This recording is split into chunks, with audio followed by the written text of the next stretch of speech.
ये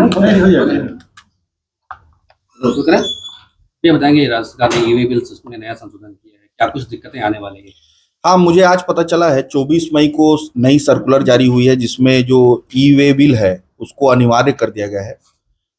इससे मुझे दो समस्या मुझे जो समझ में आ रही है वो ये है कि एक तो इंस्पेक्टर राज इसमें चालू हो जाएगा, क्योंकि सर्कुलर में स्पष्ट है कि कंसाइनमेंट को जांच करने का अधिकार हो जाएगा।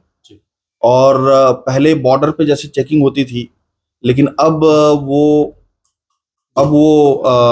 कंसाइनमेंट पे चेकिंग हो जाएगी, तो इससे इंस्पेक्टर राज वापस होगा और सारे व्यापारी इससे प्रताड़ित होंगे।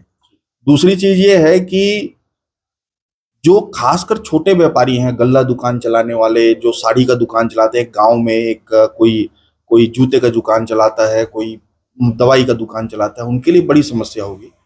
क्योंकि एक तो मैन पावर की उनके पास कमी होती है और ई वे बिल उनको हर बार जनरेट करने की अनिवार्यता है।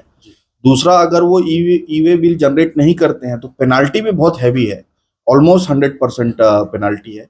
तो ये मुझे लगता है ये जो सर्कुलर है ये लॉन्ग टर्म में छत्तीसगढ़ को बहुत नुकसान करेगा। और जिस तरह से लोगों का रेवेन्यू बढ़ रहा है, मैं तो यही चाहूँगा और सरकार से भी यही कहूँगा कि इस सर्कुलर को वो लोग वापस लें जल्द से जल्द, क्योंकि ये छत्तीसगढ़ के लिए बहुत नुकसानदायक है। क्या कारोबारियों को विश्वास में नहीं लिया गया? लागू करने के पहले चर्चा होनी थी साफ साफ। मुझे लगता है बिल्कुल इसमें अगर कोई भी व्यापारी जिससे अगर बात करो, आप सरकार अगर की होती तो मुझे लगता है कि इसमें व्यापारियों से एक ही जवाब आया रहता कि ये बहुत नुकसानदायक है। और छत्तीसगढ़ की सरकार मेरे ख्याल से 2018 में इस सर्कुलर लाई थी कि जो जो कुछ सामान है, 15 सामान, उसको छोड़कर बाकी पे ई वे बिल की आवश्यकता नहीं है।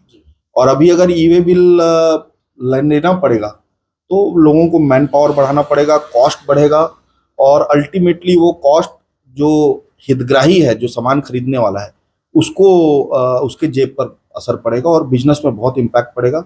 इकोनॉमी, छत्तीसगढ़ की इकोनॉमी भी इससे कहीं ना कहीं डाउन होगी। तो मैं फिर से यही कहूँगा सरकार को कि इस पे आप रिकंसिडर करें और व्यापारियों से बात करें, व्यापारियों की जो समस्या है उसको हल करें, उसके बाद शायद एक सार्थक चर्चा के बाद इसको जारी करें। धन्यवाद।